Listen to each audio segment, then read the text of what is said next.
We are looking at this document that we'll be filling out for this Newton's third law of motion investigation. And so we're going to be putting a picture here inside this document.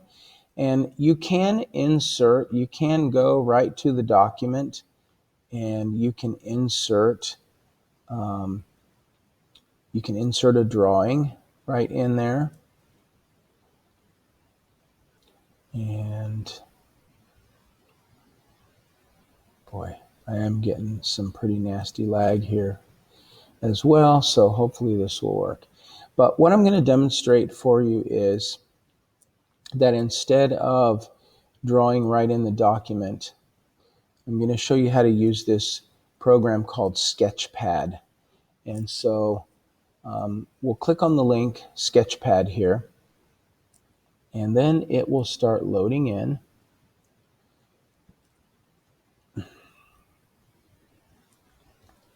And then you'll be looking at basically a blank, screen. You've got this drawing surface out here that you can draw on, and you have all of these different tools that you can use. I mean, there's just a ton of tools, and it would literally take me hours to demonstrate and teach you how to use all of these tools. Some of these tools I really haven't even, played with that much. But the most important thing is that you can find, the pencil tool or the pen tool or the paintbrush or a crayon, something that you can draw with. All right. And you also then can choose a variety of tools up here. You can choose the shape tools. Now the shape tools are going to come in handy because for this particular device, the Newton's cradle, you are going to be drawing some spheres, some circles, some stainless steel ball bearings. And so you also have a text tool, and I'm going to go ahead and just drag that text tool out here, and I'm going to click. And when you click, it'll just say start typing something. So I'm going to put Newton's cradle observations. Now, if the words go on different lines and you want them to be on the same line, you can stretch this out, and I think we can. I think it's going to want to stay. There we go. Now we got it all in one. Now, if the text, so there's no way to resize the text by choosing a number. So what you have to do is you just have to click on the text. Oops, get rid of that. We'll come back over here to our arrow tool, and let me delete this thing here. Maybe if I just click off, it'll go away. Yeah. And you click on the arrow tool, and then you can click on the text that you've created, and then you have the option to resize it. And so that's how you resize the text. And you can still get inside by double clicking in here. You can get inside the text box and edit it. Like let's say you wanted to put this on 2 lines again, you just hit return, and then you can get in here and move the text around. And if you want it, bigger or smaller, just grab one of the corners and you can resize the text. So it's a really handy text tool, and you'll be using that to put in notes and things. But back to the shapes, you can choose a bunch of different shapes here, and I think probably for this experiment you'll want to choose the circle, and then you'll come out here and you can just click and put the circles in. Now, how do you change the size of the circle? Well, you will come over here, and I think this is going to be, yeah, this will be the size. Oh, that's the cutout in the middle. So let's see. You're probably seeing the size outline. Oh yeah, so just click and drag. I think this is when you just click, it makes that size, but if you click and drag, it'll make bigger, or you can actually go smaller. So I'm going to undo those three. All right, so I have my 5 stainless steel ball bearings out, but I want to move them into the right place.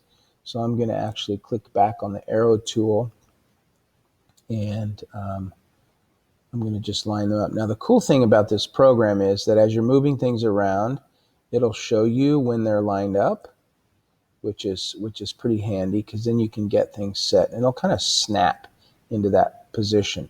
So it would be hard to line these things up exactly like that unless you had kind of that snapping. So it's going to be helpful to get those. Now you can just use, let's see, I think I'll choose the line tool.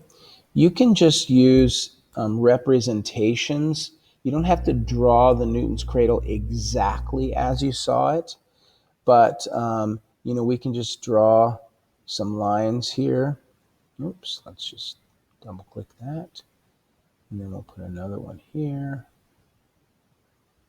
And I don't like that particular line tool, so I know what I'll do. I think what I need to do is undo. So this particular line tool, get out of here. I don't use this drawing program enough to be super good at it, but if you click and then move the point to where you want it and then click again, then that will work. And I think if you double click, it'll finish the line. There we go. So now I got it. So click, and then we'll click again, and then double click to finish the line. Now what I'm going to do is I'm going to just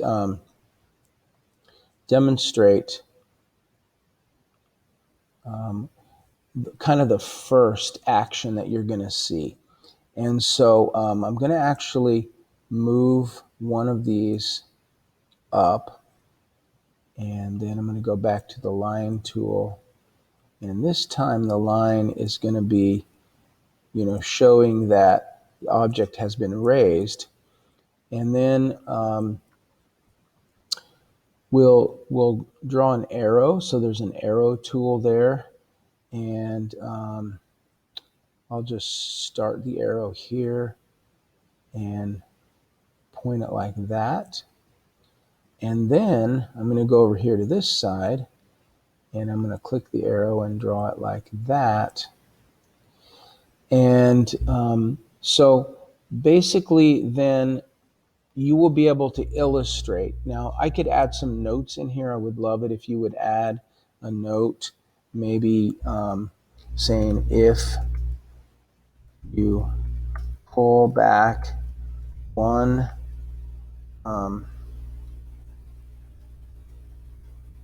one ball bearing, then only one will move on the other side. Okay. All right. So this is my picture. Now this picture is what I want to import into in my document. And so what I'll do is I'm going to go, you'll see some tools along the side here, and you can see that you can export, and that's a good one. Now, exporting will simply download this picture file. So I'm going to click on export, and I'm just going to save it as just as a JPEG, which is fine. I'm going to save it, and it's going to save it into my downloads folder. Now, I'm going to open this up. This looks different on a Chromebook, but I'm going to open this up just to show you the folder. So this is my downloads folder.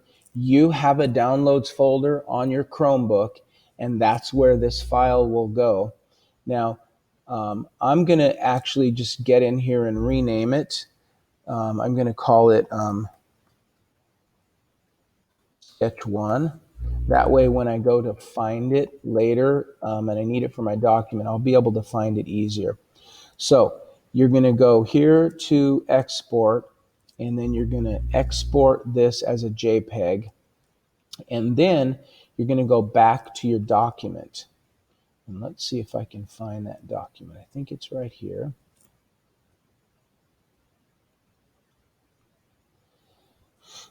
And here we go. All right, so we're back to our document. We've watched part of the video. We've observed demonstration 1.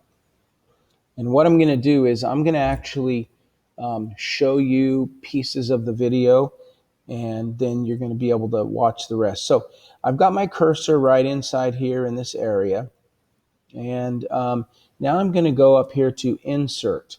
So instead of drawing an image, I could insert a drawing in there, and I could go to Google and draw. And maybe you find that easier, but I just really like the Sketchpad tools. What I'm going to do is I'm going to go to insert image, and I'm going to upload it from the computer. And then you'll want to find your downloads folder. So mine, the last time I uploaded something, it came from downloads, so it opened it here. But you'll just look for your downloads folder, and then you'll go and click on that sketch that you just downloaded, and then you'll click open, and then there you go. It'll put the sketch right in that spot. Now, because Google recognizes this as a drawing, but it also may see some extra area. If I double click on that picture, I can click on this little black bar. Do you see the little black bar right there? I can click on that, and I can crop the picture so that the whole thing doesn't show. So then when I click off, let's see, did it do it? Yeah. All right, I'll hit return, and then it'll make the picture actually a little smaller. And then I think there might be some extra spaces here, so I'm going to take those out. And then that way my table doesn't get. And you can resize these pictures. It'll bring it in as big as it possibly can, but you don't necessarily need to have your picture be any bigger than it needs to be. All right. So there is an observation drawn using the Sketchpad tool, and then once you've got that drawing saved in your document, then you can go ahead and go back to Sketchpad, and you can create a new drawing. And so how do you do that? Well, when you come here, the little plus button right down here will essentially give you the option of what kind of paper or what kind of background you want to draw on. Maybe you want to use a grid or graph paper, or maybe you want lined or something like that. I'll choose a grid this time, and maybe that might make it easier for you. And then I'll create.